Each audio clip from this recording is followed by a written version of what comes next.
Client সম্পর্কে, এই kidney পাচার নিয়ে যিনি সব থেকে বেশি অভিযোগ করেছেন তার বক্তব্যই আদালতে আমরা শুনেছি ইওর অনার। তার কথা কতটা অসংলগ্ন ছিল ইওর অনার আপনার অবজারভেশনে তার উল্লেখ আছে। তার জন্য যা ব্যবস্থা নেবার আপনি নিশ্চয়ই নেবেন। কিন্তু ইওর অনার, আমার ক্লায়েন্ট সম্পর্কে যে অভিযোগ, তাতে করে তিনি শুধুমাত্র একজন ব্যক্তি নন, তিনি নাকি এরকম আরো অসংখ্য মানুষের জীবন নিয়ে ছিলিমিলি খেলেছেন এবং তার সঙ্গে এই কাজে আরেকজন ডাক্তার ইনভলভ আছেন, যার নাম ডক্টর দেবতোষ ঘোষ, যিনি আজকে আদালতে উপস্থিত আছেন। ইওর অনার, আপনার অনুমতি পেলে আমি তাকে কিছু প্রশ্ন জিজ্ঞেস করতে চাই। অনুমতি দেওয়া হলো। Thank you your honour. আপনার নাম? ডক্টর দেবতোষ ঘোষ। আপনি আমার ক্লায়েন্টকে ঠিক কতদিন চেনেন? আমার চাকরির প্রথম দিন থেকেই আমি ডক্টর মজুমদারকে চিনি। দেখুন, আপনি কতদিন এখানে চাকরি করছেন সেটা আমার পক্ষে জানা সম্ভব নয়। আমি এখানে 19 বছর ধরে চাকরি করছি। আমি আপনার কাছে জানতে চাই যে এই দীর্ঘ 19 বছরে ডক্টর কুশল মজুমদার সম্পর্কে আপনার ধারণা, মানে আপনার অভিজ্ঞতা ঠিক কিরকম? ডক্টর মজুমদার সব সময় নিজের একটা দূরত্ব বজায় রেখে চলেন এবং তিনি সব সময় নিজেকে কর্তৃপক্ষের লোক বলেই মনে করেন, যদিও তিনি সেটা ছিলেন না। উনি কি ছিলেন না ছিলেন তার ব্যাখ্যা আমি আপনার কাছে শুনতে চাইনি। আপনাকে ঠিক যা প্রশ্ন করা হচ্ছে আপনি তার উত্তর দিন। ডক্টর কুশল মজুমদারের সঙ্গে এই যে কিডনি পাচার চক্রের যে কাজ, এই কাজে আপনার ঘনিষ্ঠতা ঠিক কবে থেকে হয়? একদিন কুশল মজুমদার আমাকে এসে বলেন যে এই চাকরি করে ঠিক কত টাকা পাও। এসব আপনি কি বলছেন? হ্যাঁ, আপনি বলেছিলেন, আপনি আমাকে বলেছিলেন এবং তারপর আমি বলি যে কোনো রকমের টানাটানি করে সংসার চলে যায়। তারপর আপনি আমাকে বলেছিলেন যে আমার কাছে বাড়তি রোজগারের কিছু উপায় জানা আছে এবং সেই উপায়ে আমি অনেক টাকা রোজগার করে থাকি। আপনি কি তাতে আগ্রহী? আমি প্রথমেই না করে দিয়েছিলাম। তারপর দিনের পর দিন এত টাকা উপার্জন করতে দেখে ক্রমেই আগ্রহী হয়ে উঠি। হ্যাঁ, আমি অন্যায় করেছি, কিন্তু যা অন্যায় করেছি সেটা ডক্টর কুশল মজুমদারের প্রভাবে প্রভাবিত হয়েই করেছি। ইওর অনার, আপনি নিশ্চয়ই শুনতেই পেলেন এবং জানতেও পারলেন একজন লোক যিনি কিনা নিজে সম্পূর্ণ অধঃপতনে গেছেন এবং আরেকজনকেও সেই একই পথে উনি নিয়ে গেছেন। যিনি অধঃপতনের দিকে গেছে বলে আপনি ক্লেম করছেন তিনি একজন পূর্ণবয়স্ক মানুষ, আর যাকে উনি অধঃপতনের দিকে নিয়ে গেছেন বলে আপনি দাবি করছেন তিনিও একজন পূর্ণবয়স্ক মানুষ। একজন পূর্ণবয়স্ক মানুষকে কি এরকম প্রভাবিত করে অপরাধের দিকে টেনে নেওয়া যায়? মাননীয় বিচারকের কাছে আমার বিনীত প্রশ্ন রইল। আচ্ছা ডক্টর ঘোষ, আপনি সুনিতা ঘোষ বলে কাউকে চেনেন?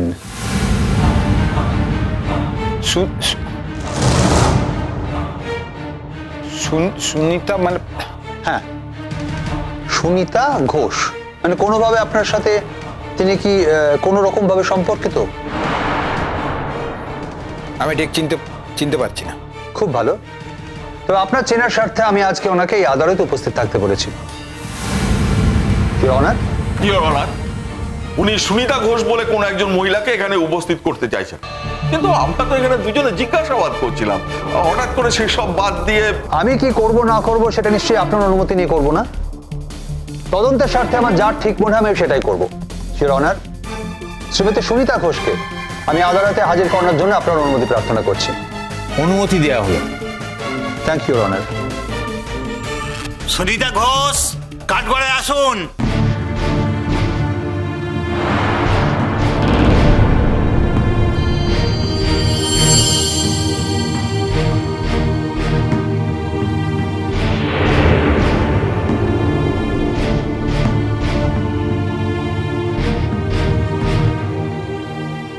গীতা স্পর্শ করে বলুন, যা বলিব সত্য বলিব, সত্য বই মিথ্যা বলিব না। যাহা বলিব সত্য বলিব, সত্য বই মিথ্যা বলিব না।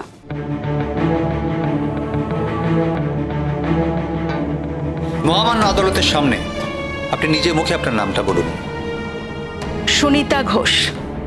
আচ্ছা ম্যাডাম, এই যে ভদ্রলোক এখানে বসে আছেন, আপনি কি কোনোভাবে ওনাকে চেনেন? মানে মানে উনি কি আপনার কেউ হন? উনি আমার স্বামী হন। আচ্ছা, ঠিক কতদিনের সম্পর্ক আপনাদের? অনেক দিনের সম্পর্ক, আমাদের প্রায় 21 বছর বিয়ে হয়েছে। ওকে, আপনারা কি এখন একসঙ্গেই থাকেন? না, বিয়ের 1.5 বছরের মাথায় আমি ওর এমন কিছু কার্যকলাপের হদিশ পাই যার ফলে ওর সঙ্গে থাকা আমার সম্ভব হয়নি। আমি ওনাকে সবটা খুলে বলেছিলাম, বুঝিয়েওছিলাম, কিন্তু উনি বুঝতে চাননি। উল্টে মিথ্যে কথা বলে ভুলিয়ে ভালিয়ে আমার শরীর থেকে কিডনি নিয়ে বিক্রি করে দেন উনি। এবং সেই টাকায় উনি ফুর্তি করেন। ট্রিটমেন্টের নামে উনি আমার সঙ্গে এই রকম জালিয়াতি করেছেন। আমি অন্য ডাক্তারের কাছে পরামর্শ করে জানতে পারি উনি যে রোগের কথা আমাকে বলেছিলেন আমার হয়েছে সেটা হয়নি, শুধুমাত্র কিডনি নেবেন বলেই এইরকম আচরণ করেছিলেন। তারপর স্যার আমি দরজায় দরজায় ঘুরেছি অনেক, কিন্তু উনি এতটাই প্রভাবশালী ছিলেন যে আমি কোনো রকমের বিচার পাইনি। আমি এমনকি শুভবাবু বিশুবাবুর কাছেও গিয়েছিলাম। ওনারা আমাকে দূর করে তাড়িয়ে দিয়েছিলেন। তারপর থেকে ওনাদের সংসর্গ আমি ত্যাগ করি।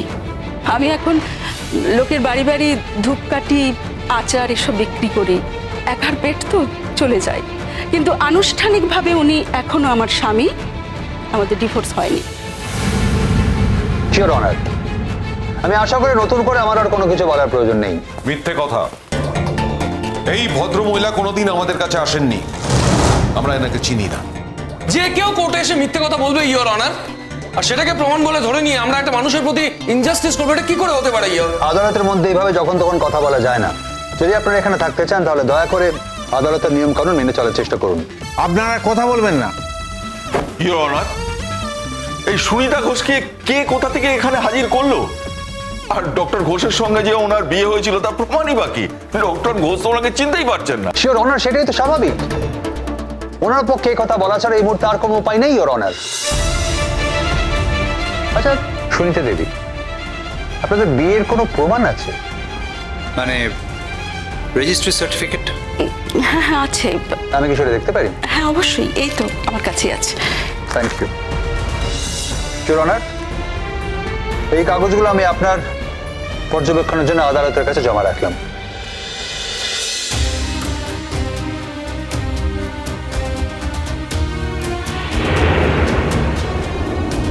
ইওর অনার, এর মধ্যে দিয়ে আমরা এটাই বলতে চাইছি যে আমার ক্লায়েন্ট সম্পর্কে যে অভিযোগ করা হয়েছে, যে অপরাধের কথা বলা হয়েছে, ডক্টর দেবতোষ ঘোষ সেই একই অপরাধ বহুদিন আগে থেকে করে আসছেন ইওর অনার।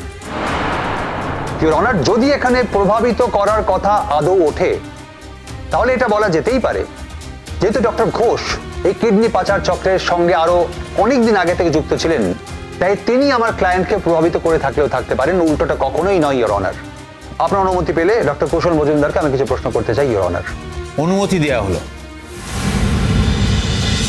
আপনি ভদ্রলোককে ঠিক কতদিন ধরে চেনেন? উনি যতদিন চাকরি করছেন ততদিনই চিনি। এই দীর্ঘ সময়ে আপনার কি একবারও মনে হয়নি যে উনি এরকম একটা অনৈতিক কাজে যুক্ত থাকতে পারেন? দেখুন, আমি রোগী দেখা ছাড়া আর অন্য কোনো বিষয় নিয়ে মাথা ঘামাতাম না। আর অ্যাকাউন্টস ডিপার্টমেন্টের সঙ্গে তো আমার কোনো রকম যোগাযোগই ছিল না। আর ওনার সঙ্গে হাসপাতালে যতটুকু দেখা হয়েছে, উনি হাসপাতালে রোগী দেখেন, তার বাইরে উনি কি করেন সেটা তো আমার জানা সম্ভব নয়। আমার কোনো জানার ইচ্ছেও ছিল না। বেশ। আচ্ছা ডক্টর মজুমদার, এই যে আপনার বাড়িতে এতগুলো টাকা পাওয়া গেল, এই টাকাগুলো কোথা থেকে এলো বা কি ব্যাপার, সে ব্যাপারে আপনার কোনো ধারণা আছে? মানে আপনি কি কোনো কিছু অনুমান করতে পারেন? ঠিক কিসের অনুমানের কথা বলতে চাইছেন? অনুমান মানে ধরুন আপনার সঙ্গে কারো শত্রুতা ছিল, হসপিটাল কর্তৃপক্ষ তাদের কারোর সঙ্গে, মানে আপনার কি মনে হয় তাদের কেউ আপনার বাড়িতে টাকা রেখে আসতে পারে গিয়ে? দেখুন, আমাকে অনেকেই পছন্দ করেন না, কিন্তু যেহেতু আমি নিজের চোখে দেখিনি তাই বলতে পারবো না এরকম কাজ কেউ করতে পারে কিনা।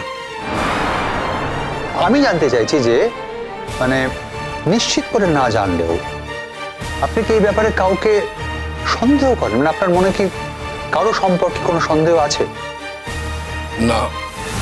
ডক্টর কুশল মজুমদার, কারোর মুখ রেখে এখানে কিছু কথা বলার দরকার নেই। আপনি মনে করুন আমরা একটা খোলা মাঠের তলায় দাঁড়িয়ে আছি, এখানে কোনো কিছু আড়াল নেই। সেজন্য আশা করব যা আপনি অন্তর থেকে বিশ্বাস করেন সেই কথাটুকু আপনি আমাদের সকলের সঙ্গে ভাগ করে নেবেন। আমি অন্তর থেকে বিশ্বাস করি আমার ক্ষতি কেউ করতে পারে না, কারণ আমি তো কারোর ক্ষতি করিনি। আমি এই হাসপাতালে আমার জীবনে সর্বস্ব দিয়ে দিয়েছি, শুধু এই কথা ভেবে যে এই হাসপাতাল একদিন মানুষের সেবায় বড় জায়গার অধিকার করবে। আমার একটা মতাদর্শ ছিল, সেই মতাদর্শের সঙ্গে সংঘাত হতে পারে অন্য মানুষের, কিন্তু আমার ক্ষতি কেউ করবে এটা আমি বিশ্বাস করতাম না।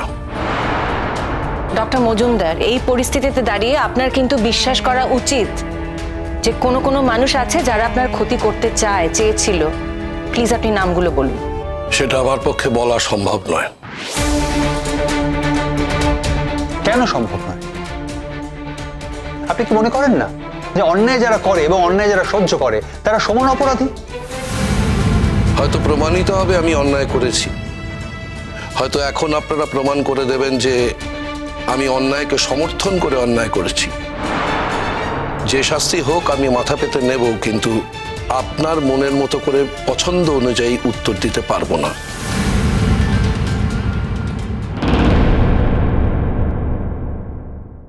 তুমি একটা বিট্রেয়ার, তুমি তো নিচু মনের একজন মানুষ। যে এত বড় একটা গেম প্ল্যান করতে পারে সে সব পারে। কি গেম প্ল্যান করেছে? কোনটা গেম প্ল্যান পোখরাজ?